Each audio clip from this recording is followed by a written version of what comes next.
আছে you are the average of the 5 people you are spending most time with. মানে তুমি যার সাথে সব থেকে বেশি টাইম স্পেন্ড করো তুমি তার মতোই হয়ে যাও। ধরে নাও তুমি 5 জন এমন ব্যক্তির সঙ্গে মেলামেশা করো যে 5 জন মানুষ একদম বেল্লা, বা সে আনহেলদি, সে অনেক মোটা, বা ধরে নাও সে নেশা করে বা সিগারেট খায়। তো 6 নম্বর ব্যক্তি যে নেশা করবে বা যে সিগারেট খাবে বা যে আনহেলদি বা মোটা হবে সেটা তুমি হবে। সেই জায়গায় ধরে নাও তুমি এমন একটা 5টা মানুষের সঙ্গে মেলামেশা করো যে 5টা মানুষের ইনকাম 10,000, 12,000, 20,000, 15,000, 16,000। তো তোমারও ইনকাম কোথাও না কোথাও 6 নম্বর ব্যক্তি মানে তোমার ইনকাম কোথাও না কোথাও 12,000, 13,000-এর মধ্যে ঘোরফের খাবে।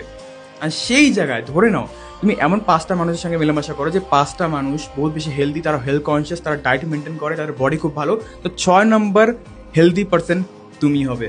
আর সেই জায়গায় তুমি ধরে নাও এমন একটা 5টা মানুষের সঙ্গে মেলামেশা করো যে 5টা মানুষের ইনকাম 1 লাখ, 2 লাখ, 3 লাখ টাকা। তো 6 নম্বর ব্যক্তির ইনকাম মানে তোমার ইনকাম 1 লাখ টাকা, 2 লাখ টাকার মধ্যে ঘোরফির খাবে। তো ম্যাটার করে যে তুমি কার সঙ্গে সব থেকে বেশি টাইম স্পেন্ড করো।